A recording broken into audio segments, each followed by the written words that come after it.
Warning, this podcast typically features spoilers and strong opinions. Proceed with caution.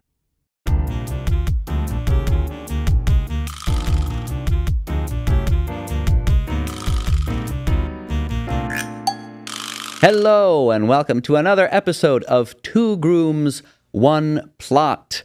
I'm Pavi Proczko, audiobook narrator, author, etc. And I'm Colin Funk. No, I'm not. I'm Rebecca Sorensen. I'm a professional opera singer, textile artist, folk musician, person, etc. etc. Also. Yeah. And today, on this very special episode, we're going to talk about Tar. The film starring Cate Blanchett. And so to begin, of course, as you can tell, Colin's not here. He is a bit under the weather, got a little pink eye. A little conjunctivitis.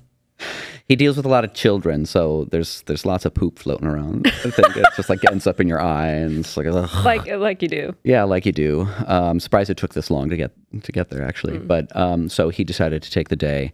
But luckily, old friend, not that you're old. I mean, long time ago friend. I guess we're old now. But yeah. Becky and I go way, way back. And so I thought it'd be fun to have her on the show because she's also a fellow performer and artiste.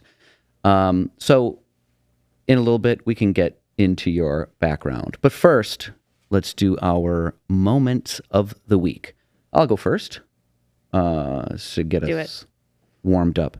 I have been rewatching Rick and Morty. And I forgot how much I like that show. It's very good. And I think, the moment I really want to focus on is there's like this episode where, you're often like always following Rick as he's like being his like narcissistic self, and kind of like navigating his relationship with his family, and then his relationship also with the universe and knowing that like nothing matters. It's like very nihilistic. But he has this episode, there's an episode where he runs into an old flame of his, and it's Unity, and she's like a mass consciousness, like she takes over other species, and she's just like one big brain, and just like she takes over everybody's brain, and so they're all Unity, and they like dated a long time ago. But now he like runs into her again where she's taken over this planet, and he's like, they're getting into this fling again and having a little bit of a romp. But he's like a really bad influence on her. So she ends up like kind of losing control a little bit. And some of the people, you know, she loses control of some of the people, which is very funny because there's a conflict with Rick's grandkids where they're like, oh, you're taking over people, and they're losing their autonomy. But then when they do get their autonomy back, they're all just like horrible racists and rapists and stuff. And they're like, I'm sorry, it was better when it was Unity. I'm sorry. But the moment that I really want to focus on is it's like this first moment where we really see a, not weakness, but like real vulnerability in Rick. Because he comes home and after he's gotten basically dumped, where she's like, you're just like really bad for me and I can't do this. And he feels so alone. His grandkids are kind of, you know, they're just, everyone's kind of doing their own thing, and he feels like the weight of the universe on himself. And he basically is like sets up this machine to like kill himself. And he just like drinks this potion or poison or something that's supposed to like facilitate it, but it makes him pass out right before the machine goes off. So it just, the only reason why he doesn't kill himself is because he misses. He's like, his head like slams the table, and it's like this really crushing moment where you just see, it's the first time you see he's like crushed. He's so sad, and it's just like luck that he doesn't manage to do it. And it's that struggle that you really see is just like simmering underneath the whole series. It's really interesting. I love it. That's my moment. What about you? So, I've been traveling a lot, and I haven't been like watching and reading that much stuff, but like a story that kind of came from a book and then tied into my own life and took on a life of its own was that a couple of months ago, I started reading everything that I could possibly read about like sound healing, sound therapy, stuff like that. And the first book I read was a book called Sound Medicine by, oh gosh. Sound Look Medicine. it up. Look it up. And the woman who wrote it is an Indian American neurologist. And, you know, she had her like life and career over in the US. And then I don't remember if it was a friend or a colleague that had invited her to go over to India because he was like, oh, I'm going to go meet my guru. Do you want to come? And she was like, yeah, sure. And then she meets the guru, and the guru is like, you need to move to India. And I'm going to teach you like all of this secret stuff about Ayurvedic sound healing and mantras and all this kind of stuff. And she was like, I have a life. But she did it and blah, blah. And, yeah, so this guru's name is Amma, who is known worldwide. So a lot of people have probably heard of her. She's like known as the hugging saint, and Amma means mother. And yeah, so all of this was interesting because, as you know, my mom was sick and was going through ALS, and my mom was a musician also, and I really wanted to talk to her about all of this. And then right when all of this was happening and I was reading this, my mom passed away. And when I was home for her service, I was talking to my dad about like how sad I was I couldn't share this with my mom. And then the next day, my dad comes out with a book in his hands, and he was like, look, I found this on your mom's bedside table. And it was the same freaking book that I was reading. Oh my God. With a bookmark in it. And I just got chills all over my body. Like, what the hell? And when I happened to look it up later, like we were on the same wavelength, which is nuts. And then when I happened to look it up later, Amma, who's normally living in India, has a center out like in Chicagoland and was visiting here when I came, because normally I live in France. I didn't mention that yet. And yeah, so I went to go see her with my dad, and we like waited in line and got hugs from her. And that was kind of like my story coming full circle. That's so and wild. It was really cool. It was a really cool experience. And like you just felt like a lot of stories, beautiful presence. Intermixing with life. Yeah. That's so crazy. So that was my moment of the week. That was a big moment. That's a big cool. moment. And I That's went huge. and was at this awesome place and like got some henna and, you know. Yeah. It was really great. Because you went this week, right? You went. Yeah, like, yeah. It was it was on Sunday. Oh my gosh. Yeah. Wow. Cool. Yeah. Full circle. That's awesome. Yeah. It's my first story. So we're going to get into Tar, and then we're going to talk about your background because it's going to be related. So yes. Okay. Let's do our synopsis. I've written it out this time because we meander so much. So we're going to try it this way. Okay. So 2022 film, Tar, it directed by Todd Field. I think it was also written by him. And it stars Cate Blanchett. So Lydia Tar is at the pinnacle of her career, being the first female chief conductor of like a major world orchestra, and it's Berlin Philharmonic. Yeah. And largely considered one of the best orchestras in the world. So you see like her expertise, and she's like really thriving, except that this kind of seemingly perfect life, it begins to unravel when these ghosts from the past come to haunt her, right? So you've got these like accusations of misconduct and abuses of power, and it leads to this kind of public and personal disintegration of her life, right? And so the film is like exploring Tar's increasing kind of paranoia and erratic behavior as she struggles to maintain that grip on both her career and her life at large. And you've all been warned about spoilers. Turns out she is like ousted from her position. She gets canceled. She gets canceled, and she ends up. And I was like, felt so attacked, but she ends up like a conductor of like I went to one of these before. It was like the Zelda music, like the music from the video game Zelda, and it's like this touring orchestra that goes around and they just play music from the video game. Yeah. And she becomes a conductor for one of those in like the Philippines. Yeah. So it's just like a fan, like a Comic-Con type of situation. And it's like, oh my God, how the mighty have fallen. Yes. So we can get into the weeds and into the details there, because I think you're going to have a really interesting take on this, considering your background in music. So give us a little bit about you and where we're coming from. Yeah. So I'm a professional opera singer. I studied that. Colin and I went to Bordeaux to see her perform, and it was fantastic. That was really fun. Yeah. And I mean, going even farther back, that this is a lot of our connection with each other, was that I think we met when I was 11 and you were 12. I mean, we're only a year apart, but we weren't in the same class. And we started, we started doing theater together. Yeah.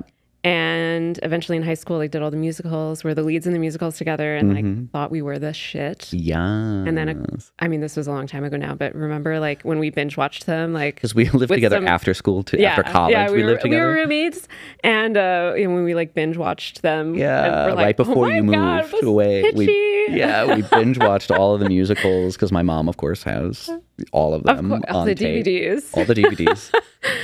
Oh my God. And we're like, oh my God. Yeah. So we have this like little baby Becky and Pavi singing Carousel. Yeah. And Bad sharing choice. Stage kisses. Yes. And so just been performing for a long time. And then now, of course, I went to school for classical music and I've been working in classical music ever since. So I really understand this world, and I really understand the power dynamics in classical music and the gender power dynamics and all of that stuff. Which so is this movie, all front and center in this movie. Yeah. So it was so interesting to me, and I have so many opinions about it, especially because, like, I mean, full disclosure, because of Colin's conjunctivitis. Yeah. We like, this was a very last minute decision that I'm coming on this podcast, and we just like, we're like, what can we watch? What can we watch to get back on the podcast? Yeah. And I'd never heard of this movie, and I just kind of Googled it to be like, what is this? Because we were trying to figure out what the name of it was, because you had forgotten you'd heard of it. Yeah. And so I saw kind of some of the public take on it, and like out of context before I watched it, and now my take on it is maybe going to be interesting. Interesting. Okay, I'm curious. So, to start, I guess, what did you think of the movie? Did you like it? Yeah, I thought it was really interesting. Yeah. Yeah. Can you tell me more? I can. I mean, I thought it was really interesting to see a subject matter like this explored in film, because so often we see stories like this where men are the protagonists.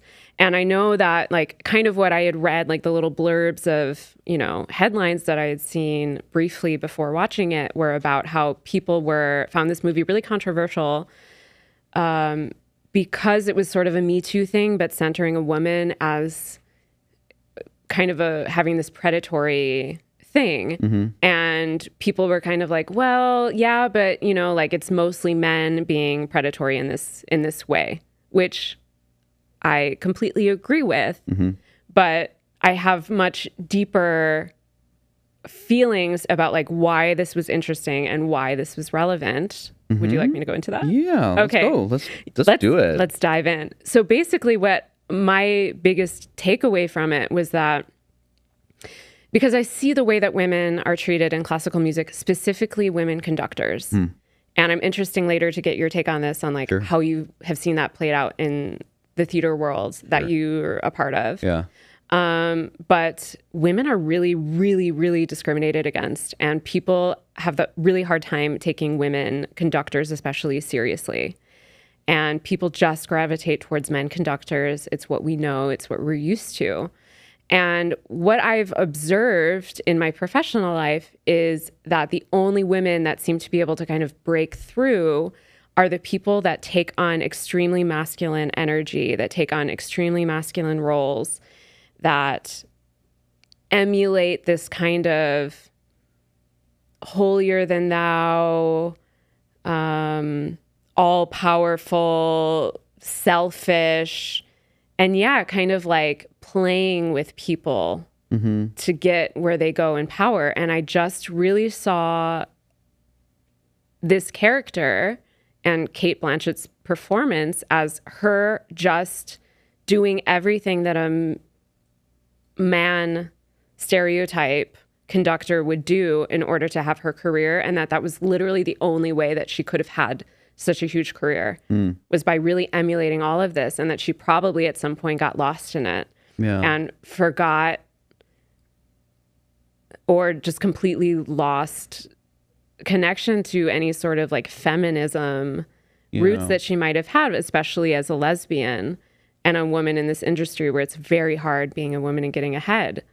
And we don't see in this film any of her history. There are no flashbacks to her youth or her coming up in her career. There's no reference to that, which is also interesting, that it's all kind of focused on the present moment where she is and how she acts. And I've seen this play out so many times that if conductors are more feminine or more, you know, kind of touchy-feely, and of course this is all, you know, in air quotes, femininity and masculinity and all that kind of stuff. But I think we all know, you know, these kind of generalizations that I'm talking about, that they're just trampled on and not respected in my industry. Interesting. I was going to ask, one, how accurate the portrayal of those kind of political, like the politics and professional bits, just like kind of even the mundane bits where the little meetings and the snipping back and forth of like the conductor at people, like how accurate is that? Have you experienced that all the time? Oh yeah. I feel like that's quite accurate, and that even the little snippy comments and sort of like putting someone down or criticizing someone in front of a group is a power play. Yeah. And that I see that play out a lot of times, and it doesn't have to be that all the male conductors or people in power, full positions in the classical music world, that they have to act that way. They can also be nice and generous and still gain respect. But the women that I've seen, they kind of have to put on that tough exterior of like, I'm the boss and you should be afraid of me. Because if they're just kind of like open and like, people just walk all over them and they don't gain the same respect. Interesting. And it's just this double standard that I've seen play out over and over and over again. So I actually felt like the criticism that I saw of this film being sort of like anti-feminist or something, it's just actually explaining how the patriarchy has infiltrated so much of society so that like women in power can't, you know, kind of have to mirror the behavior of men in order to have power. Yeah. So your position is like that it's kind of a tragedy. It's that it's kind of it is in fact feminist in the sense that it's saying that there's this problem here. It's not kind of undermining the feminist message. It's bolstering it by saying we're still have this problem. Yeah, I mean, I don't know if I would say it's like bolstering feminism, because I also feel like most people aren't going to read it that way. Like I understand that the headlines that I saw, I understand where they came from, but I think that I have this perspective because I'm in this world and I'm like, yeah, it really is like that. Yeah. And we had somewhere that I worked, I will respect the privacy of this theater, recently was doing a conductor search. And they were like, you know, trying to get like a woman or like someone who's BIPOC in there, you know, like affirmative action kind of optics things. But at the end of the day, they had to get the orchestra's vote. Like the orchestra had to be like, yeah, we want this person. Right. And to see the things and to hear the things in the hallways that people were saying about, one person comes to mind who's a female conductor who I really liked working with, but she had a much more feminine, soft energy. She was giving compliments a lot. It wasn't that she wasn't asking for what she needed, but she didn't have this kind of like, whoosh, you know, she wasn't inciting fear from people. And it felt like she just didn't garner respect despite being really capable and adept at her job. And that's the kind of things that I've seen over and over and over. And if you take the program of any opera house, any orchestra thing, you know, you'll find some women because they are aware of this image, but it's going to be overwhelmingly men. And they're just like, I think San Francisco Opera, like they have an Asian American woman as their music director. And that's really the only major thing I can think of where there's a woman in a powerful kind of music director position like that. And that's crazy. It's 2024, y'all. Yeah. What do you think that is? Do you think that, like, it strikes me that, like, these musicians have to vote for someone and they're just, like, not into the person that's going to be nice to them? Like, what's with the musicians that they're like, No, I really prefer to be abused. That's how you're really going to get good work out of me. You know, I think a lot of that goes into the education culture. And that's something that I've been thinking about a lot recently in my old life, like how I kind of have, you know, low grade trauma from the education system, that it was a lot of like, you're shit, you're not good enough, you need to work harder. Got to tear you down to build you back up. Yeah, and there was so much of that. And a lot of it was also just like, no, you can't express that way. Like, be smaller, it's too much, you're too much. And that's not why we wanted to become artists. It's not why I wanted to become an opera singer. I wanted to become an opera singer because it felt like, you know, the first time I went, and that it like was so touching that it made me cry. Like I felt something. Yeah. And that the way that I see trends going is now it's like everything should be perfect and perfectly aligned and should sound good. And obviously beauty as an aesthetic is really important in the music world, but to me it's more important to actually feel something. Yeah. And actually perform to make music. Yeah.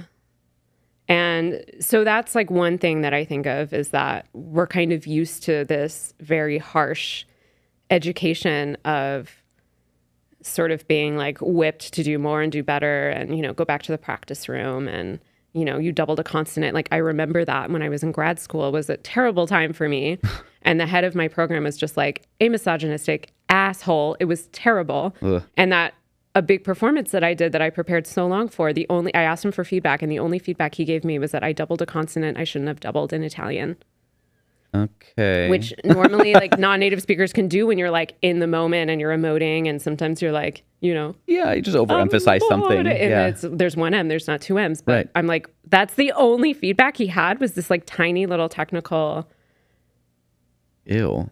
Yeah, exactly. So I kind of feel like that's the thing, is we end up kind of having this weird worship for our, you know, it's a little Stockholm syndrome, maybe. We worship our abuser. We really want that we want approval. That approval, of course, you know. And the other parallel that I draw is between this and the U.S. political scene, which is relevant right now. Tell me. I'm talking a lot. What do you think about that? I'm talking an awful lot. But that was one of, like I was thinking like, did you see any parallels between that? Or as I'm saying that, does that make you like... I mean, it feels very prevalent in at least the theater scene for sure, that there's that kind of putting on a pedestal of directors and people in kind of these powerful positions. I think I do, maybe theater is a unique thing here in Chicago perhaps, but like I actually do see it happen a lot with women too, like having these positions where they are really like fawned over, and they're kind of allowed to, I don't even know if misbehave is even like the right word, because they're not often misbehaving per se, but there's just a lot of kind of mediocre work is allowed because of it. And maybe that's like a little bit one of the things that's like a little bit different. Yeah. Like it's just like people who are like not great. And it's a lot, it's not just women, it's men and women that like when they have reached a certain point in their career and they're like directing a thing a lot, right? They're directing all over the place, and it's like, well, they're not actually like I've worked with them, I've seen their work. It's fine. Like they're not something to like really like vomit all over because they're so good. Is that what you do when something's so good? Yes, I do. But it's like it's not that good. It's not so good that we can just like let them kind of do whatever they want. Okay. You know? Yeah. And that feels very much like kind of there's a what really strikes me in Tar is that there's like this conflict between your ability and what that gives you license to, how, like what license it gives you to behave, how you are allowed to behave. Blah, blah, blah. My mouth works. Okay. You know, the license of behavior. Okay. If you like have this, if I'm really, really good at this thing, then I can kind of be not so good about these things, or it gives me license to find my favorites and give unsolicited feedback in this way that's just kind of like inappropriate. Yeah, but it gives you a lot of power to abuse, which we've seen a lot, you know, when you think of like the Me Too movement and all this kind of stuff that happened. And that, you know, these people, and if we think of like, if we stay in the classical music world, but big examples like James Levine and Placido Domingo, who have been canceled recently for their sexual misconduct, which is a theme in the movie. Yeah. And, you know, that it was so hush hush for so long, and that people don't say things because these people are giants, and also because they're, I think, even the people who were abused by them are like hoping to further their career. Oddly, they're like in awe too. It's like these people are so good at the thing that they do that it blinds them to we really the kind of the value or overvalue of like merit in that way. Yeah. And I am generally like I'm like a pretty big believer in merit as far as like ability to like do things. Like I want the best person available to be the surgeon that's going to work on me. Yeah. But that, like, where does the line? It's that trying to square that with what we allow the best of the best to do and how we allow them to behave. And I think that is a really interesting way that they have started exploring that in this film, especially because they've cast Tar as a woman. What do you think this movie would be like if it was a man? Like, would it even make a splash? Like, would it matter? Does it tell the same story in all these other ways? Like, yeah, we basically are talking about kind of misogyny and how it behaves in the classical world, in this like elite musician world, and she is taking up kind of the mantle of the man, right? It's like she's kind of like behaving as a cliche man, and perhaps she's getting kind of nailed in certain ways because she's a woman. Yeah. But if we think about like Me Too and how, you know, Placido was canceled and although sort of right. And I think honestly that's the biggest difference is that I think the movie would be basically the same except for the end, because Placido Domingo is still doing stuff. Yeah. He's not in the Philippines directing, you know, like fan fiction movies, or I don't know what that was. All the people in the, like the like cosplay in the audience.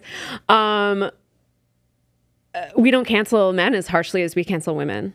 Yeah, not usually, but at least. And the other thing that was so interesting to me is that the allegations that are being made against her were never made clear to us as the audience. What exactly did she do?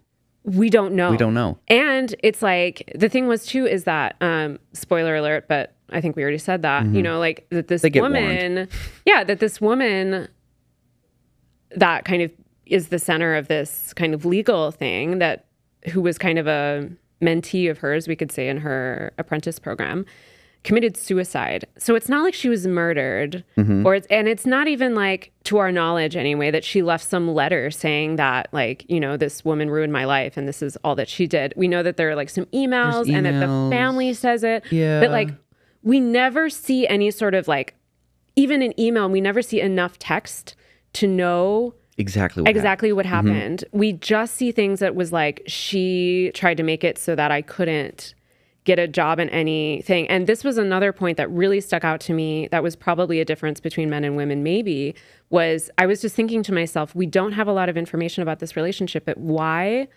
was Tar trying so hard to like make sure that this woman never worked? Yeah. Was it jealousy?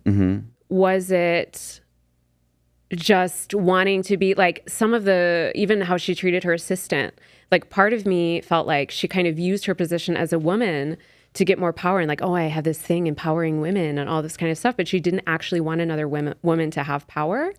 And that again is something that we kind of see when we talk about feminism and the way that the patriarchy has like infiltrated our psyches as women, is that like the patriarchy wants us to fight each other instead of also fighting men. And I was thinking about that. Like, she sees her competition as being other women and not necessarily other men, because she also has men kind of below her or around her that worship her.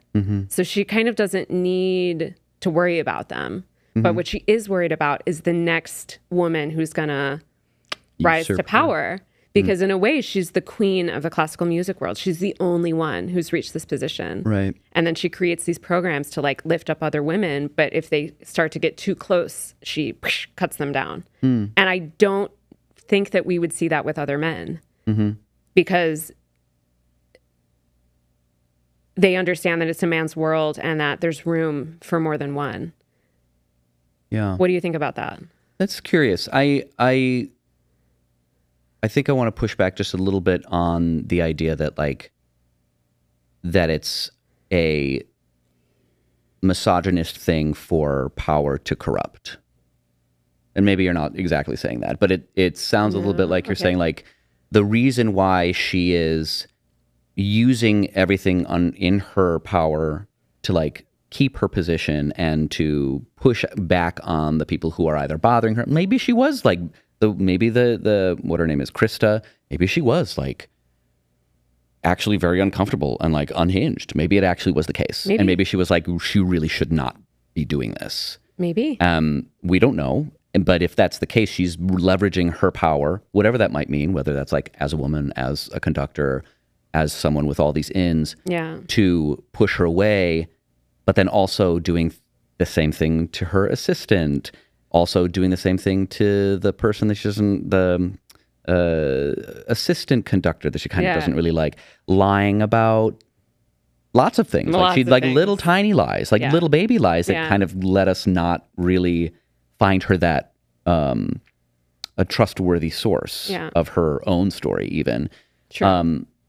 That is a masculine thing as opposed to a thing that happens when you actually achieve a certain level of power and success. When you are given and granted that amount of power, is that when that happens? Or is it because culture has been dominated by men and men behave that way? It's kind of chicken and egg, right? Yeah, but I think it's both, you know? Like, because as a member of any oppressed group, like you're always dealing with your own oppression and whatever form that comes in, you know, like, and you're dealing with society at large, you know, like you deal with being a cis white man, but you're also gay. And that comes with its own kind of oppression that you have to deal with and different, you know, or aggression or whatever that you have to deal with in certain ways, but not in others. But like, you also benefit from white supremacy. You also benefit from the patriarchy, you know, in the same way that like,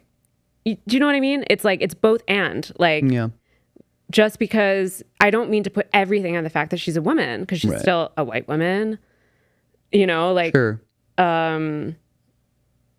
but I just felt so strongly how much that plays into it. But that also this movie could be about a man almost, and you wouldn't have to change very much about it. And I think that was what struck me so much about that. I felt like she was in this mold. And, you know, that we see that same thing, like, again, to bring back, like, on the U.S. political scene, if we look at people like Hillary Clinton and Kamala Harris, like, you could draw similar comparisons no matter what your personal opinions are about the way that they carry themselves in a male-dominated world. And the idiotic double standards that we put on the women in these positions of power. Totally. And like the weird things that we say about like how we find their voices shrill or something that has absolutely no consequence on their ability to do a job. But they're things that we just very rarely hear said about men. No, I see where you're coming from there. I think I found myself while watching it that I'm like, I was finding myself thinking like, she's kind of acting like a dude, right? It's like which maybe its own like implanted like misogynist thing in my brain, right? It's like, she's like acting like a man. And the craziest thing to me was the moment where she introduced herself to the little girl as Petra's father. Yes. I thought that was really curious too. Like that moment was like, whoa, okay. She's internalized this so deeply. And there was like a moment where when that happened, I was like, wait, is she like, are we seeing like a weird like fever dream where it's like, oh, it's actually the story of a man and we just have like Cate Blanchett like playing him? That's not what it's happening, but it's But I thought that was like really curious too, because she kind of takes up that role. She says so. I'm taking the role of father.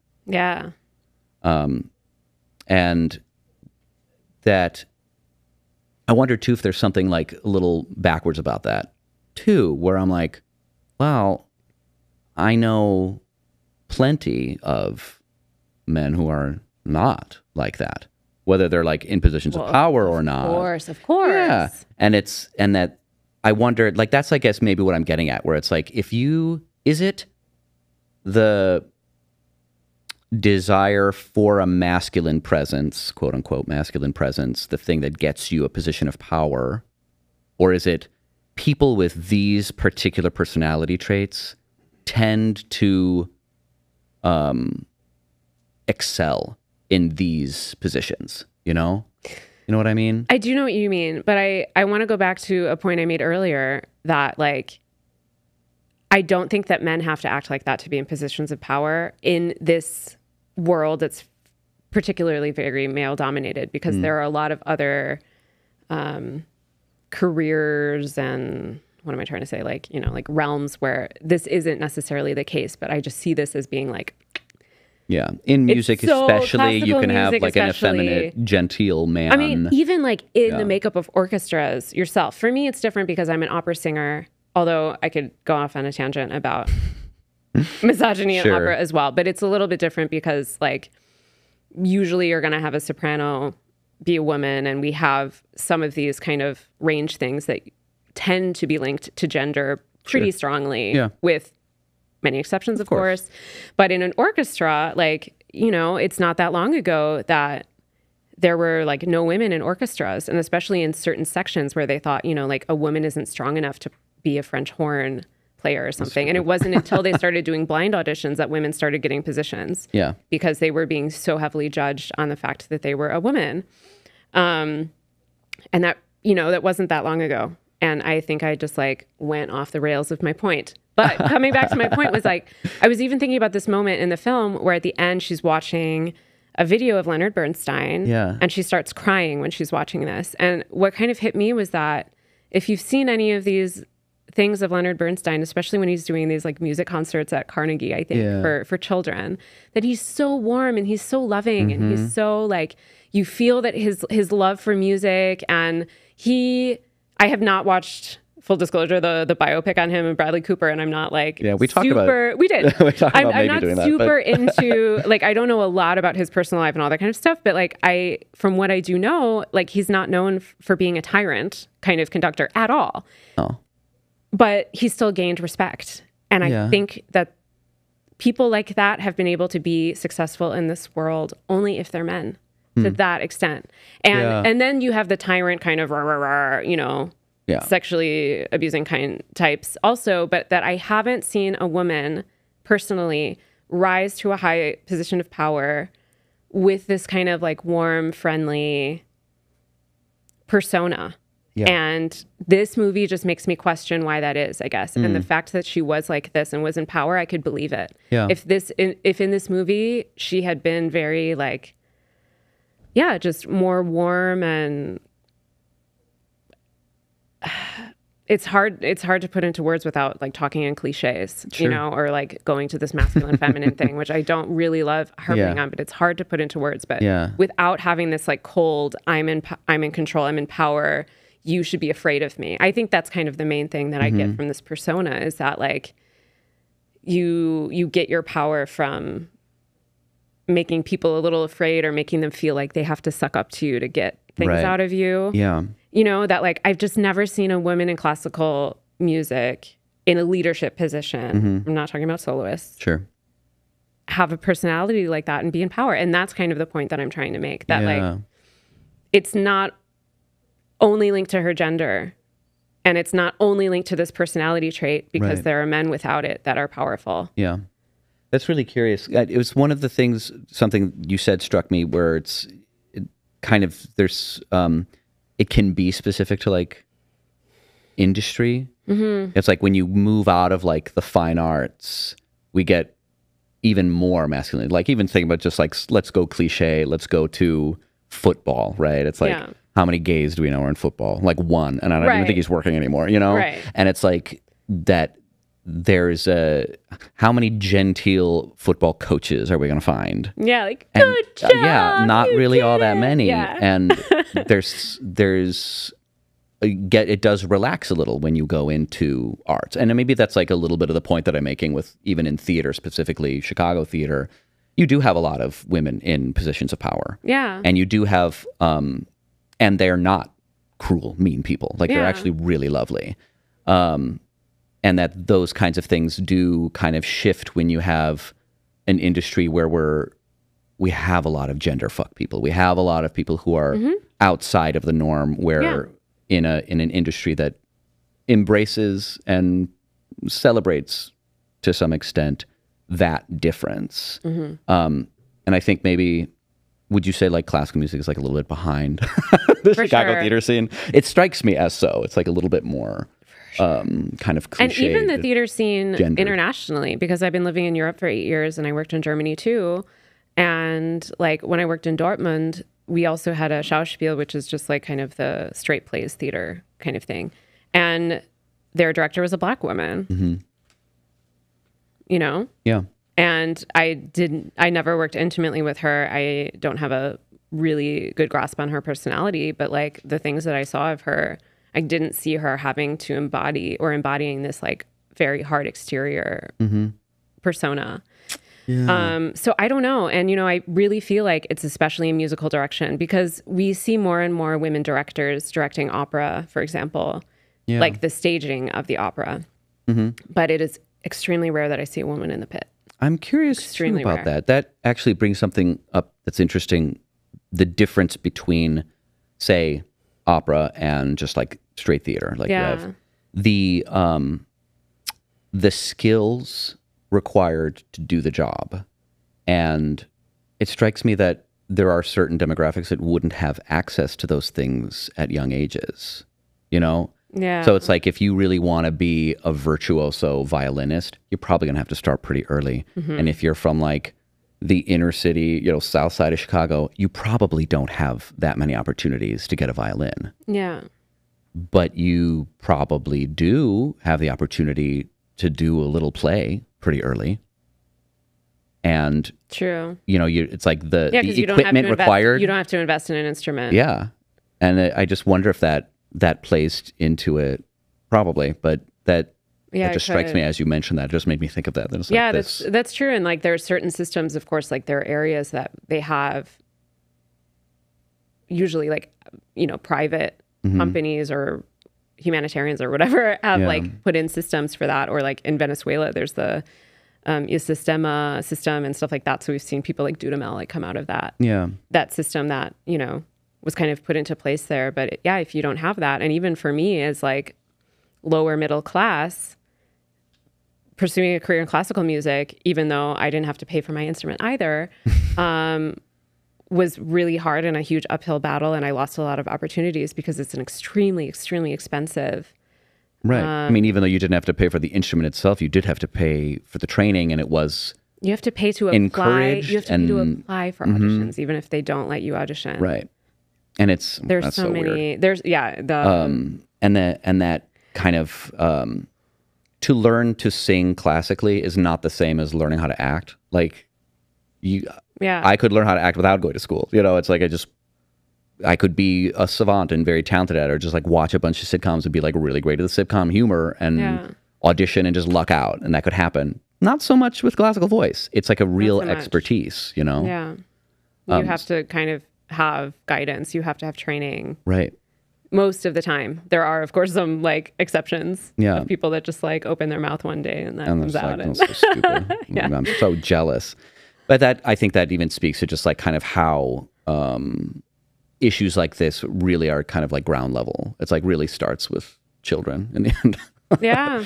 If only Colin was here to talk about the kids. But it's like that when it really like starts early, right? It's like if they don't have access, then it's just like the whole pipeline is but it's also, clogged with other people. And it's also the kind of thing that like, even if you get in the pipeline somehow and all you see are men in positions of power. How discouraging is that? Yeah, like you just don't even think about the fact that a woman could be. Right. Because what's interesting too is a lot of the misogyny that I see in the classical music world comes from women, but we internalize those narratives too. Yeah. It's normal. We have to actually like do real work to detangle ourselves from those things. Yeah. So I want to talk a little bit about kind of what kind of story this is. So we've got like this, I was going to say this is like a bit of like a performance story. Like we're actually talking about kind of like really excelling at like getting to like a performance to perform, right? It's like we're working up to this performance. And also simultaneously this like status bit that's happening, and that like those two things kind of working against each other maybe a little bit, where we have this esteem and respect spectrum that's going back and forth, and what the protagonist Tar kind of has to do in order to like pursue that kind of the full expression of her gift, and also the full expression of her like success at the same time. Yeah, it's like the artist and the politician. Yeah. Having to do both things at once. Do both things at once, which is kind of a job of a music director. Yeah. Right. So I was thinking that there's like this like problem that she has to kind of like deal with between kind of coming clean and hiding. Like she spends so much time going through and trying to kind of like cover up what's happening. And when she chooses to kind of admit things, and when she chooses to conceal these things, and where that lines up with her success and failure. What I want to like throw this by you and have you critique my assessment here. Oh God. That this protagonist has this particular misunderstanding of the world. Is that like your success and the expression of your gifts, they inoculate you from your like transgressions, right? They're like the amount of ability you have allows you this kind of like, again, like I said, it allows you a license to behave however you would like. Allows, I don't know, but excuses you. Excuses, right? You know? Yeah. Which is a point that she actually brings up now that I just glanced at my notes. She does. In the masterclass. Right at the beginning, right? Yeah, when the guy is like, I don't like Bach because Bach was a misogynist. And then she starts throwing all these other things in his face and being like, oh, but does it matter? And it's kind of this classic, like, should we separate the artist from the art? What do you think? Should we? Oh, it's real complicated. It's real complicated. my general, like, we could make a whole podcast episode about that, but my general feeling is like, to me personally, it makes a difference whether the person is alive or not, and whether or not they are still profiting from my engaging with their art. Yeah. So for me, like J.K. Rowling, for example, like her turfism and very blatant anti-trans stuff that she spews all over the place. For me, like, that is like a, oh my God, I'm having a brain fart. Well, it's like the fact that she's like still around, and I think what you're saying is like to me, she's not a product of your time. So it's like talking about Bach is like 1600s. Like, we don't have to worry about trans rights are a value I hold dear. Because my brother is trans, and other people, you know, like, it's not the only reason, but like, for example, you know, like, that's very close to me because of that reason. And like, I am not interested in giving this woman any money when she does like a lot of, because of her platform, does a lot of damage to a oppressed group that I care deeply about protecting. You know, so like, that to me is like a little bit different than, someone in the 1600s behaving like a man in the 1600s would behave. Like another like problematic character who, like, you know, if I'm like, well, I really love the symphony that he wrote, and if I go see it, you know, like, he's not getting any royalties. So do you know what I mean? Yeah, like, there's a little bit of like a complicated who topic, isn't complicated, right? Yeah. And there is something like a little bit I mean, in the end, it's like to answer the question, like, does I've wandered off the question. I know, does success? No, I'm just saying, like, does success and expression forgive your excuse bad behavior? I don't think so, but it's really interesting that she says that she thinks it does. It's interesting, yeah. And then she makes that clear in the beginning. And it obviously, like, kind of doesn't work out so well for her. Yeah. It's like, and that's just like, guys, why I think it's like a misunderstanding a little bit, where it's like, that's like a core mistake that she has in her mind. That's like, that's not quite. Right. But it's like, maybe That's that's not how gonna she behave. rationalizes her own behavior. Yeah. Because even though we don't know what happened, we know that she wants to hide it. We know that she wants to delete all the emails. Right. Yeah. And I'm guessing like all that stuff with like that symbol and stuff, like it seems linked to Krista. Yeah. We're not really sure about all of that. Right. Although I was also wondering if it wasn't her assistant like torturing her. Yeah, I wonder Because too. the other thing that I was wondering, sorry, this is kind of a tangent, but like how did the score disappear? Like how did, I forget his name, but the other conductor get her score?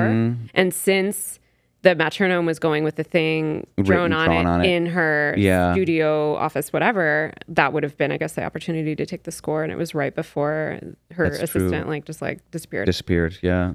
And she had heard, yeah. But anyway, but it's like she obviously like had some sort of like, there's stuff I need to cover up. Yeah. And even in her like deposition, just being like, I don't know, I don't remember. You know, like those are answers.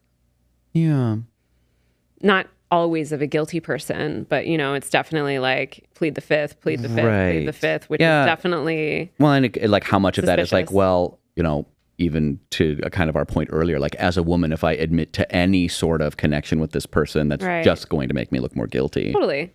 But I think also to your point that there's like, she makes this mistake in that first speech, or not a mistake. It's just, she uses generally, her misunderstanding is using that justification that it's like, people were complicated.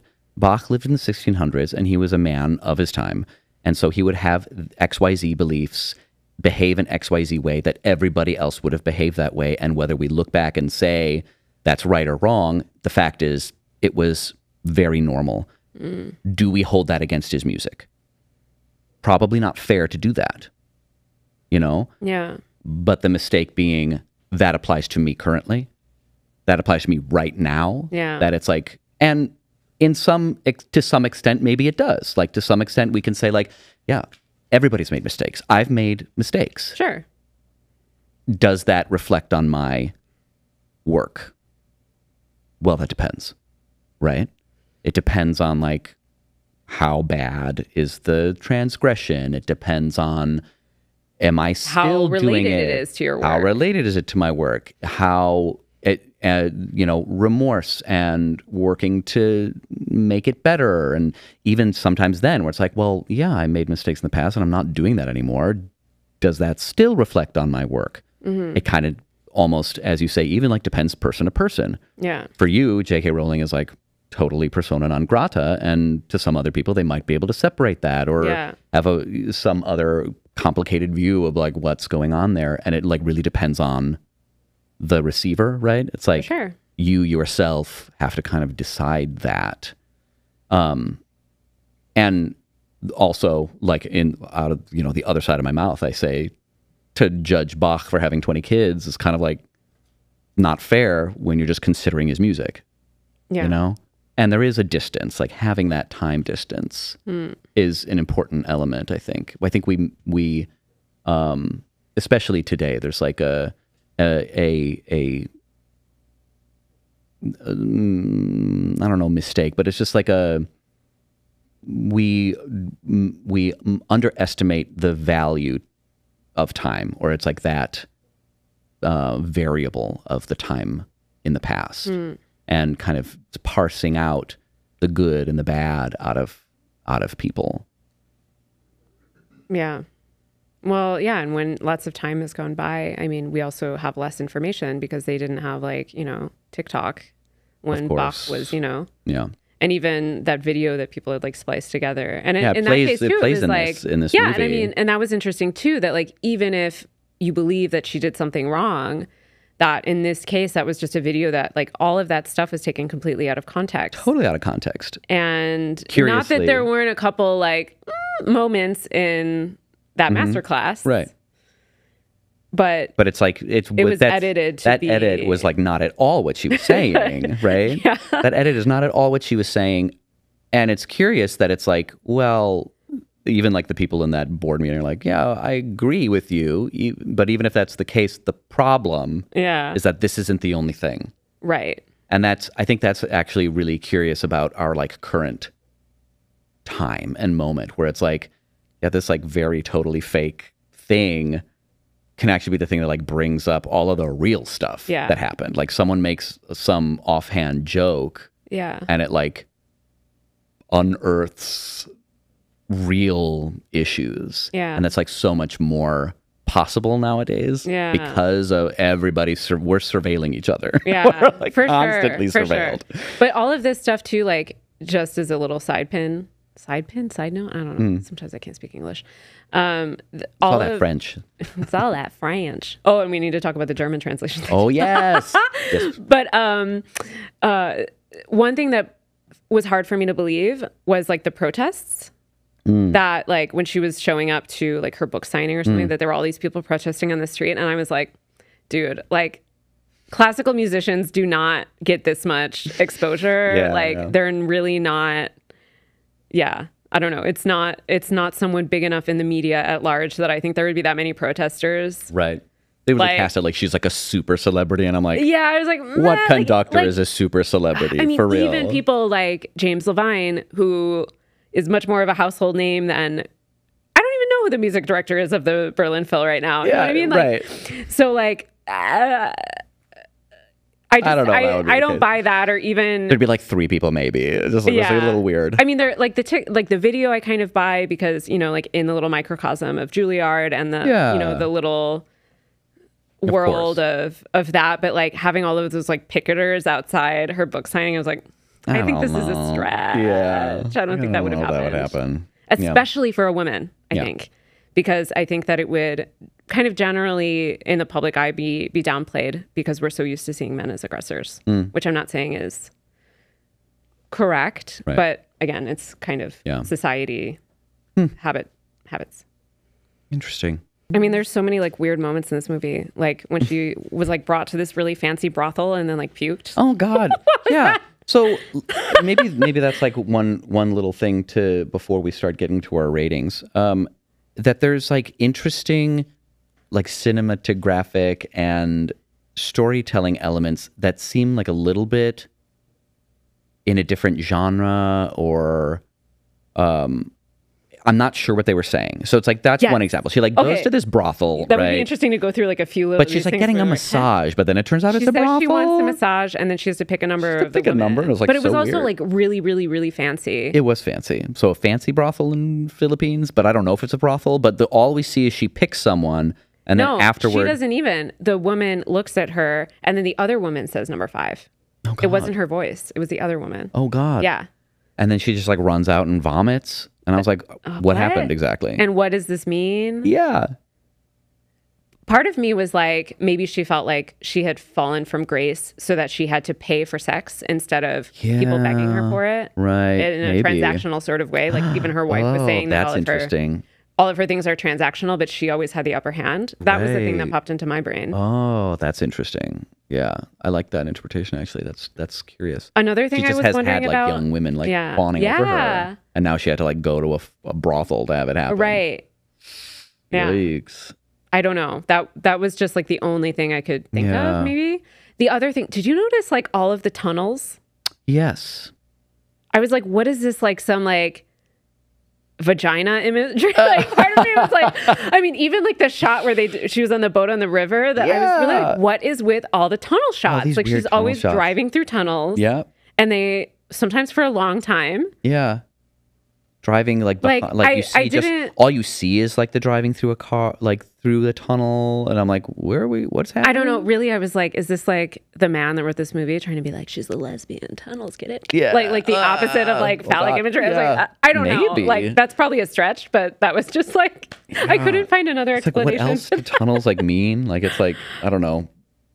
getting from one place to another, and it's like cramped, and you're like almost funneled. Having like, your blinders on. Yeah. Or, I don't know. Like the funneling thing could be a thing too. It's like clear. Once you enter the tunnel, it's like the only way out is like the other side. Like you can't turn left or right. You're just like on the way. Yeah. But there's no way out other than forward.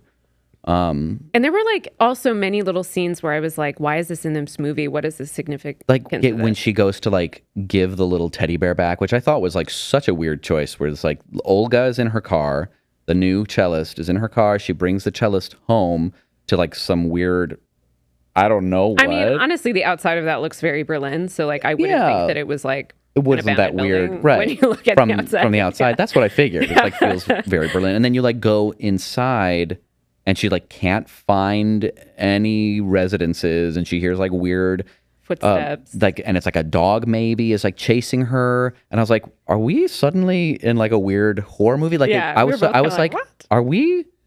Is this like a remake of Black Swan? Are we like seeing someone like lose her mind? Yeah. And then she like runs away because it's like, okay, it sounds like there's actually a dog chasing her. And then she like trips and falls and like bashes her face against the concrete as she's like goes up. And I was like, what is this scene? Yeah. And it seems like that was only put in so that she could lie about why it happened. Yeah. And I'm the only thing I can think of is like a weird pride thing. She didn't want to admit that she went looking for Olga. She didn't want to say like, I tripped on stairs and because hit my head. Weak, stupid mistake. Like I was attacked by someone. But I'm okay. You should have seen the other guy. Even that, was a very kind of machismo. Like, macho, exactly. Really interesting because it's like, and how much that plays into like our distrust of her. It's like, and I was also like, actually, when I had said that, like these scenes that I was like, why is this in here? I was thinking about the doctor scene, but actually that was interesting because she told the doctor the truth. Yeah. And I fell out that was 3 a or 4 moment days ago. Yeah. And that was a moment where it was like, we see how she filters the truth. She lied to her wife, which, that's more significant than her lying to the orchestra. Sure. Because there it's like, okay, maybe you have to keep up appearances for your job, but she also did that with her wife. The only person she told the truth to was a doctor. Yeah. Because who theoretically can't say anything to anybody. Right. And probably because she was like, well, if I have a problem with my shoulder, that affects my job and that affects my artistry. Right. Where very, very clearly she's very serious about her artistry and her conducting. And, And if she needs that's like kind of the only thing that she holds dear. She doesn't hold her relationship that closely. And obviously, she just like takes advantage of them. And the other thing crazy was that even though she seems to have this good relationship with her daughter, that her daughter calls her Lydia. Which I thought was interesting. That's really curious. Yeah. I thought too there was that weird like she didn't need anybody holding her foot to go to sleep. Like the daughter needs someone to hold her foot to go to sleep. Do you have like any weird like sleep habits like that? I've never heard of that kind of thing. Like I know like I need my teddy or I need like mom to like just be next to me. I've never heard that. Hold my foot. When I was in grad school, I babysat a kid who like had this really intense going to sleep like routine and you had to do everything in a certain order. And like sometimes if we skipped over something, because sometimes if he would forget, I'd be like, oh cool, like because this like routine that we have to do takes like an hour and a half. Oh my God. Okay. And then he would like scream and like wake up and be like, Becky, oh my God, we didn't do this. Oh no. He would like have to brush his teeth with like 2 different toothbrushes. Oh no. So it's just like, that didn't, I don't know like what role that played in the story, if anything, or if it was just, this little detail to humanize the like kid and the hair relationship. Like, I don't know. Yeah, because there's other things with her personal life too that, like the drugs thing, it kind of didn't quite amount to much other than like, is she stealing her wife's drugs? Is that what we're meant to see? Just that she just like has no regard for boundaries and she's just like, these are my drugs now. I want the anti-anxiety drugs. Yeah.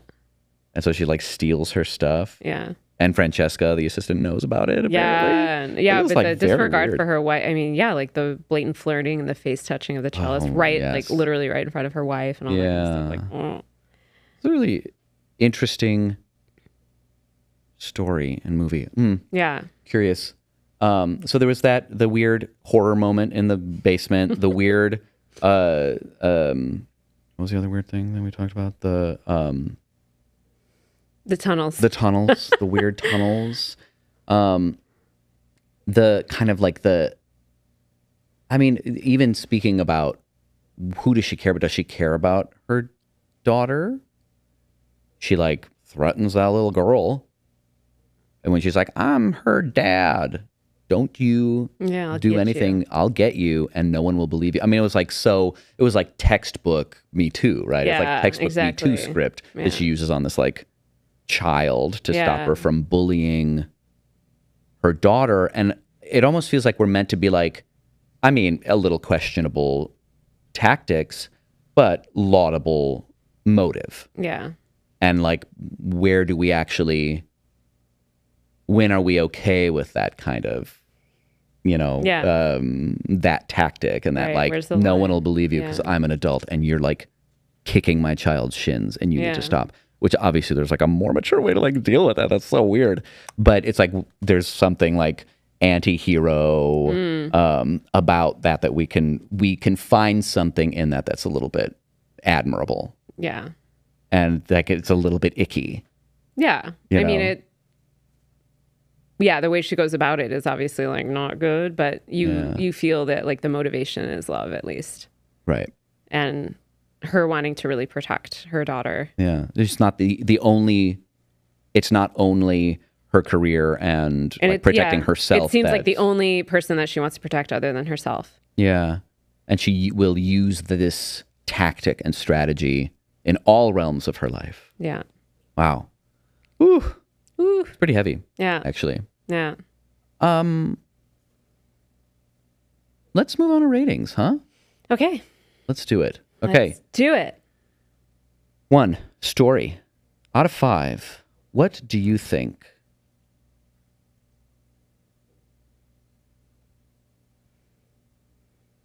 We can do half numbers too. So I'll give it a 4.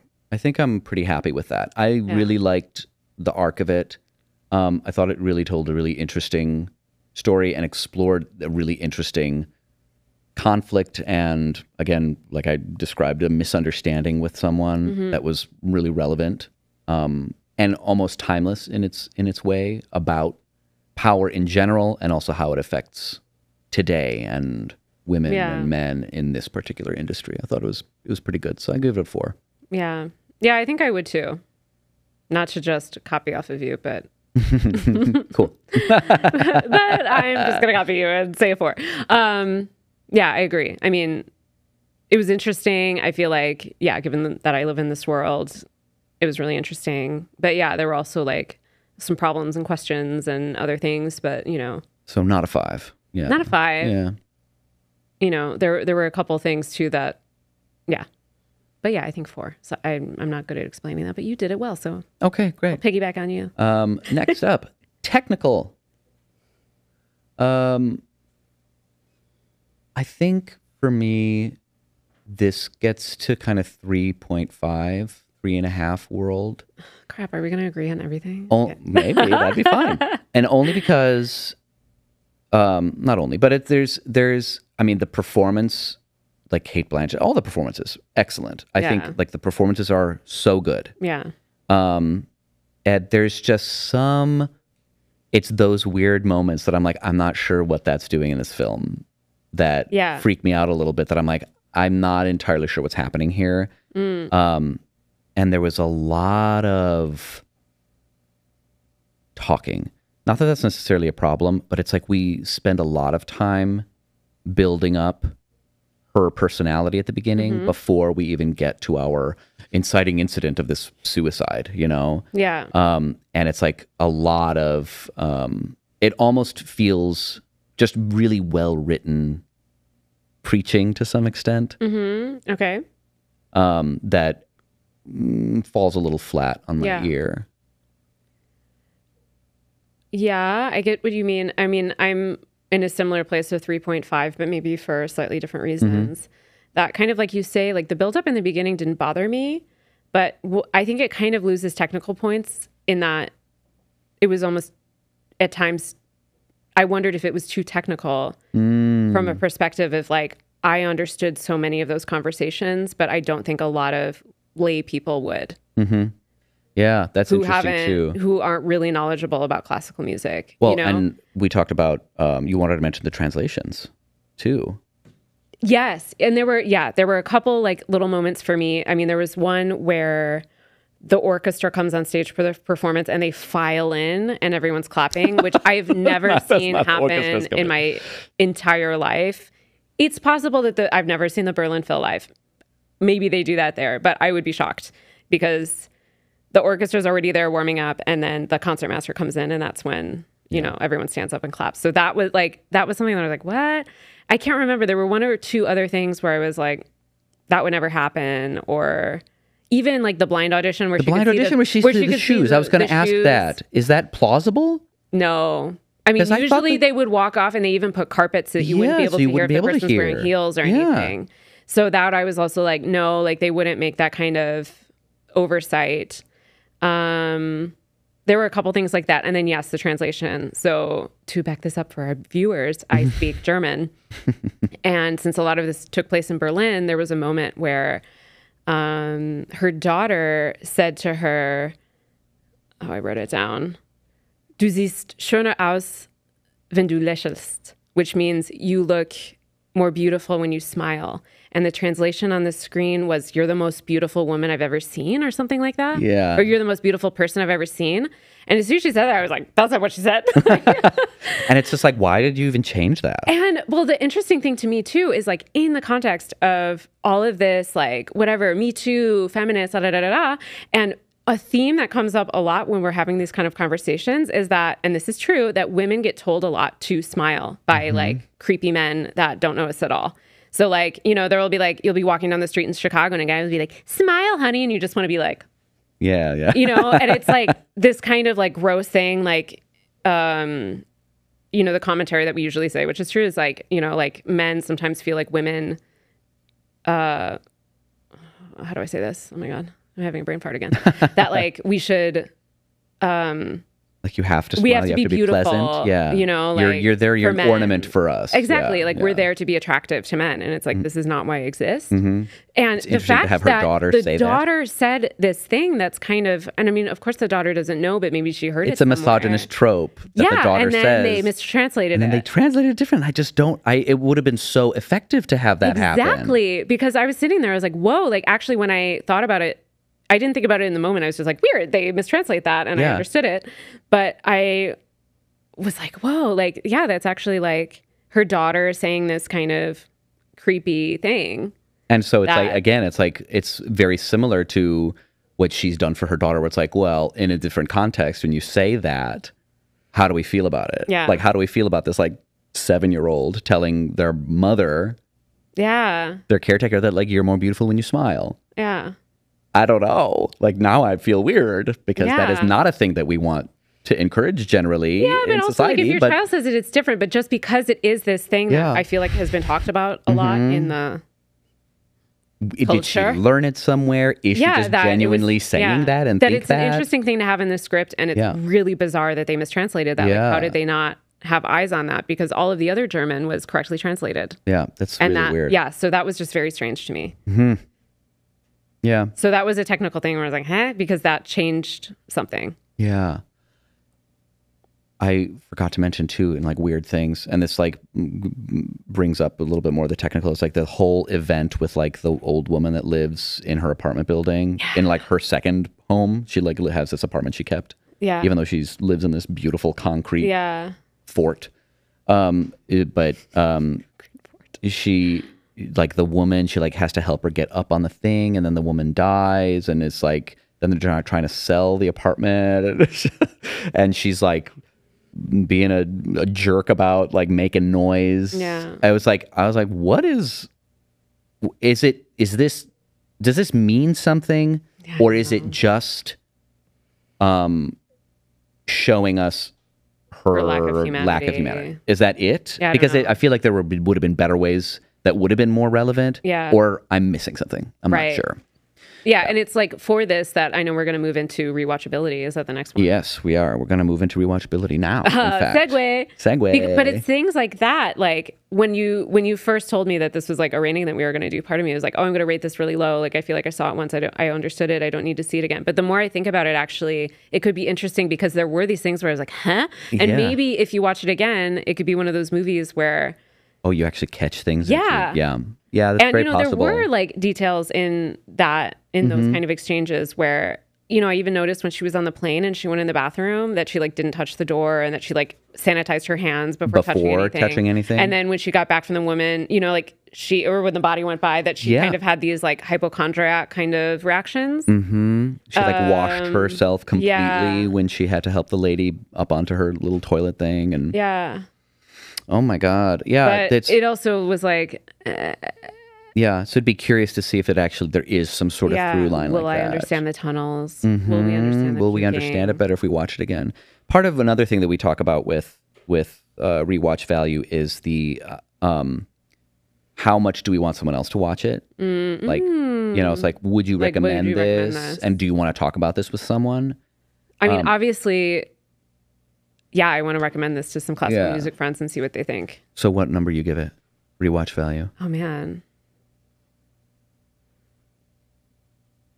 Maybe a 4. I mean, it's not like one of those movies you're going to watch every year at Christmas or anything like that. But like, I would definitely recommend it, especially to people that understand this world. Yeah. To see if they feel a similar way than I do. Because I had some really strong feelings about that. Yeah. And at some point, like I would even maybe rewatch it with a friend to see if I noticed more. Yeah, if someone's like, let's and watch then we Tar, could have let's do discussion. that. And also just like the fact that I have like this huge list of notes, many of which we didn't even get to touch on, but we'll probably like talk about later this afternoon because there's just so much to talk about in this movie. And that doesn't always happen. Yeah. I think I will, just to change things up, I'm going to give it a 3.5. And just because it's kind of long. Shock horror. It's a little long. Yeah, that's true. And I think maybe that's a bit of what I talk about, like with like so much talking in it, that I was just like, this movie's getting a little bit long for my rewatch value taste. Okay. Where it's like, I am very curious about all those things and I'm just unlikely to do it unless someone else is really into watching, Tar with me. Or they want to do it. I'm like, yeah, I'm here. I'll do it. It's fine. Because I liked it. I liked the performances. I'm curious to see all those things. And I just don't know if I want to commit the time. Yeah. I totally get that. Yeah. I totally get that. Cool. All right. Those were our ratings. Rated. Oh my God. Can you do that again? Rated. Great. Let's go to our superlatives, huh? Yeah. Awesome. So we're going to start with our Oscar moment. Oh, yeah, I didn't write this one down. What is your Oscar moment? Oh, God. I didn't think about this crap. I think mine, it's like right at the beginning when she's doing her lecture at Juilliard. And it's just like, I know she was like, Cate Blanchett's an artist. She like knows this world to some extent, but I'm just like, she was so believable as like that person. Like she's like so that person. Yeah. And I was so convinced, and I'm like, oh my God, you're so pretentious. And like even in before that with like the interview that we're going through, like her whole CV, and I'm like, oh my God, you're such a pretentious person. And we'll get to that too. But it's just like it's such a convincing portrayal. And I was just so impressed with her. That's true. I don't know, like it's maybe really dumb. This wouldn't win an Oscar. That's okay. But we give Oscar moments to books too. They'll never win Oscars. No, I know, but like the performance wouldn't have won an Oscar. Oh, okay. But it was like something in someone's performance that really stuck out to me was the guy in the masterclass with the leg shaking. Oh yeah. I thought that was, yes, absolutely. Yeah. And even the fact that like, I was really wondering, like, was this a director? Like, did he come up with this kind of? And, again, like, this whole scene was so believable. And I've been in this situation, and so have you, like, so many times, the master class, and having this revered person who often has, like, no idea how to teach because it's a completely different skill. Yeah. And that they're just kind of like doing what they can to like be in their like puffed up like expert thing. And then I almost felt like she wanted to pick on this guy because he was just there like clearly like kind of having a little bit of self-doubt or whatever with his leg shake. And then even at one point she couldn't take it anymore. Take it. It comes full circle. She actually closes the loop. Yeah. And I mean, it was kind of, I think maybe in their interaction, and that he wasn't doing it constantly. No, it was really very well. The arc of his anxiety was really great. Yeah. And I don't know, I really appreciated that performance too, in the same scene. It was a good scene. That's a good one. Yeah. Unearned moment. So remind me what this means exactly. So like we're looking at a moment that we're like, this doesn't really work and maybe this is a way we could fix it. Okay. So I think I would give it to I have forgotten now what I was going to give it to. Okay, but I have do you have one? Yeah. So my unearned moment, I think, would be the performance, which is also a technical failure, because I was also thinking, like, if she had been bumped from this program because of like a scandal, there's no fucking way that they would have let her into the building. They have security. They would know, like, there's no way. And that she would be standing there and the trumpetist is next to her, like having no reaction. And that she goes on and like pushes this guy off the stage. You know, it was like for our benefit. It was like to shock us. But yeah. And like, as we were watching it, I turned to you and I was like, is this a dream? Because there were a couple of dreams. And I was like, this has got to be a dream. Like, it kept going on. And I was like, this is so unbelievable to me. That she would be in the building, that, you know, sure, it created drama. But I was kind of like, no, like there's so many other ways that could have gone to get the point across, other than having this like really far-fetched idea of her being in the building backstage, being able to run on stage and push the conductor off the podium during the performance and take her score back. And then try to like get the orchestra to like play under her. Right. And also even the fact that the Russian cellist, Olga, that she was like there for the Mahler. And I was like, if she was the soloist for the Elgar, she would not be playing, most likely. Again, this is like a technical things that... Yeah, of course. But that's totally unearned. Is there a way to fix it? What? Do we have to see her sneak in? Like, do you have to see her like be like barging in and not just like dressed up? Like she's dressed to conduct too? Yeah, I mean... maybe like a sneaky thing. And I mean, maybe, okay, like you never know. People kind of like go off the rocker a little bit. Like maybe we could imagine a world in which she runs on stage and knocks him off. But the way that it was set up was completely unbelievable. So yeah, I guess it would have to be some sort of sneaking, or even like seeing the moment maybe in the past. Like, I don't think you even need the scene, like the moment where she's kicked off the concert, and why? Because it's not only a concert, it's a recording, and it's her last recording of this box set. So it has a lot of weight to it. And I think even the way that they portrayed this removed that. And it was just like kind of this sensational, like... kind of give us the blue balls of like, we actually never get to it. Yeah. Like how fascinating, especially for like a performance story like that, where it's like you watch her practice and she's like making it good and good and good, and you never get to the final because game, that's the worst part, is this point where like this board of people are going to say like, well, the board has decided there's not a performance anymore. And you can't conduct it. And then it's going to be this guy that you think is worthless. And, you know. Yeah. That's really interesting. Wow. Or that, you know, maybe this thing could be motivated by her knowing that he stole her score or something. But there's none of that. It's just like kind of a mess. Yeah.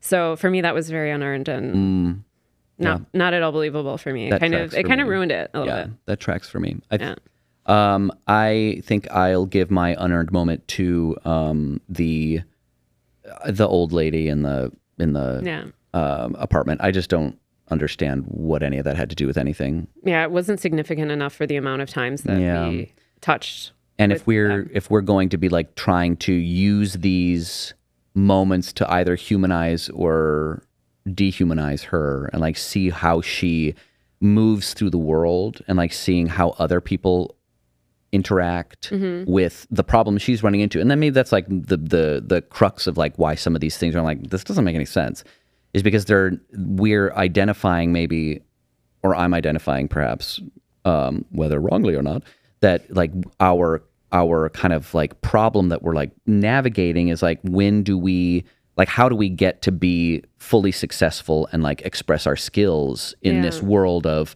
you know, great misogyny and corruptible power? Yeah. And what's the best way to do this? And you kind of need everybody in the story has to kind of be to make it a really, you know, to a properly filtered contextual piece. They all need to be kind of navigating to some extent that problem. Yeah. And when you have just like this Yeah, it was kind of old an lady, it's outlier, just kind of like a weird, like, yeah, there was like an emergency and you went and helped her onto the thing and then you like wash yourself. But I'm like, what is this?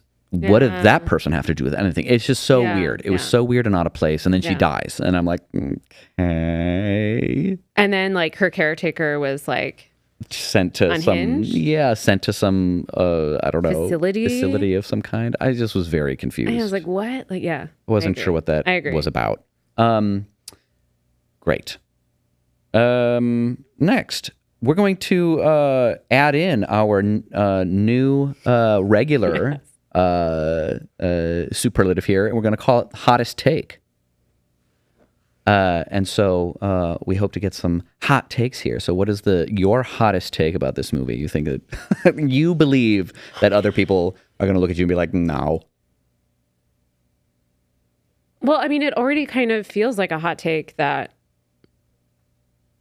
I see her as representing the patriarchy, maybe. Like, I think other people didn't really go along with that, I guess. You see her as, like, as a woman representing patriarchy. Yeah. And that to her and to many other women, that seems like the only road to take. And I don't like it, but I understand it. You know, that you kind of have to put on this hard exterior and be really tough and, you know, like that's what she felt that she had to do in order to gain respect, because it's so hard it's so against the odds for her to move up the ranks in this man dominated industry. Yeah. And I hold really tight to that. I'm not saying there's not nuance. Sure. You know, but even, Cool. I guess that's it. I mean, All I already right. said it, but I think that's a hot take because it doesn't seem to be what other people got from it, from what I briefly saw on the internet. Yeah. Yeah. But that's my hot take as someone in the world. Yeah. Nice. Of this. I think mine, feel free to put me on blast in the comments, please. Any publicity is good publicity, right? Uh-oh, what are you going to say? No, so her lecture at the beginning, I tend to agree with most of what she said, really. Okay. And I think that was like a really poor way to try to convince anybody of anything. But as far as like, I think that's like she was touching on a logical problem that I think we see, especially now, maybe a little less in recent months, but it's just that idea that I really, it's spoke to me, that like mental experiment she gives, right? Where it's like, okay, so you want me to judge you by these features. Well, let's take your example of this like really great violinist, and she is like Scandinavian and white. And if that's what we're judging by, what does that have to do with you? And it's like, that's kind of like the mental trap that using that criteria makes you fall into. Yeah. And so I generally agree with that idea, and it kind of even touches a little bit on just like that the Bach thing, where it's like, well, no, I don't necessarily today wouldn't agree with Bach doing XYZ, and I bet he had a lot of reprehensible views. Yeah. But he's still like, his music is great and really important, and it doesn't devalue that. Yeah. You know? I also thought that both of their arguments in that scene were really weak. Yeah. Yeah. And I mean, mostly it's like, well, yeah. It's especially because there's like two people that just like kind of aren't talking to each other. Yeah. You know? And it was like Bach had illegitimate children. It was like, this person that you respect is white and a woman and you're not. And it was like, yeah, neither of like, these is neither really of these is a very strong argument for their points. Right. But that's also very human, that when we're in that thing, especially in front of other people, that sometimes we can't come up with Well, and even to your a really point, good where it's argument. like a better point of his is just like, I just kind of don't like it. Like, I'm not interested is kind of a interesting point to make. Yeah. There are millions of things to listen to, and I have to have some arbitrary filter to like, well, I'm just like going to listen to these things because that's what I'm interested in. There's actually an interesting play, 33 Variations. It's about like Beethoven's 33 Variations on the melody of, I don't remember what it was. But he wrote 33 little variations about this thing. And it's this musicologist like studying it. And she's like, can't figure out why Beethoven like chose to do variations on this melody because he only needed to do one and he ended up doing 33. Yeah. And like the end of the story is basically like her daughter, she has like this epiphany because she's like dying or something. Point is that it's like comes out just like, well, why are you humming the tune? And she's like, I don't know, I just kind of like it. Like, oh my God, did he just like it? Yeah. You know, there's like so much of it just taste. Like, and that's maybe a better point that he could have made instead of trying to make it this like big highfalutin, like, well, I have all of these like high aspirations, things like, well, also I'm just like not interested. Yeah. Because there might be things that I find distasteful about this person. Yeah. But it's just like, I just don't want to. Yeah. And that should kind of be okay. Yeah. But yeah, my hot take is I generally like am in agreement with most of the things that she said in that lecture. Hot take. Let's do one more. Say the most pretentious reference that Tar has made. Oh my God. She's just like... It's really hard to pick one. Yeah, it is. I think mine was in the interview because it like starts out with this interview with the New Yorker and she's like, he asks her a question about Mahler or something. And she's like, well, when I was with the Humba Tumba tribe in the Amazon. And I was like, oh my God. Jesus, so pretentious. Yeah. And every time she just like mentions Leonard Bernstein, just like crawling up my spine. I'm like, oh my God, you know who? Leonard Bernstein. You know, Lenny. Like, oh God. Ugh, that's mine. What about you? I don't know. Like there were a lot of little things that were thrown around, but I was kind of thinking of like when she mentioned 4 minutes and 33 seconds. Ugh. And the composition that is, for those of you who don't know, but it's also just such a pretentious thing to put in a movie because most people don't know is this composition by John Cage where it could be any arrangement of instruments and you go on stage and you don't play for 4 minutes and 33 seconds and the music is sort of like the awkwardness in the room.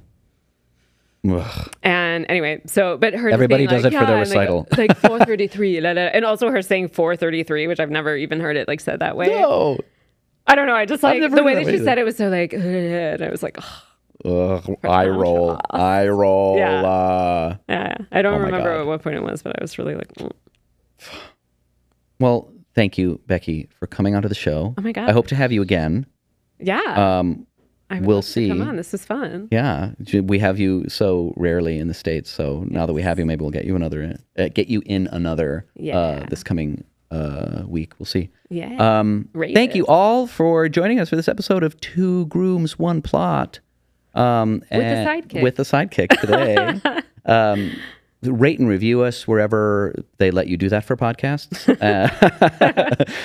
Follow us on all the social medias. You can subscribe on Spotify. You can watch this on the YouTube as well.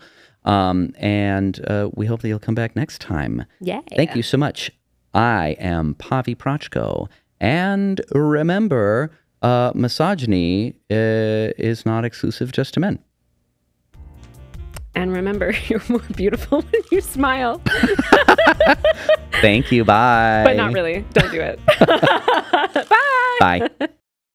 Thanks for listening to this episode of Two Grooms, One Plot, a Pavitas Productions project, hosted by Colin Funk and Pavi Proczko. This podcast was produced by Chicago Podcast Studio. Our opening cartoon was created by Gloriu, and our theme song was composed by me, Pavi Proczko. If you enjoyed this episode, please subscribe to our podcast on Apple Podcasts, Spotify, or your favorite listening platform. You can also follow us on Facebook, Instagram, YouTube, and TikTok at 2 Grooms 1 Plot for updates on new episodes and behind-the-scenes content.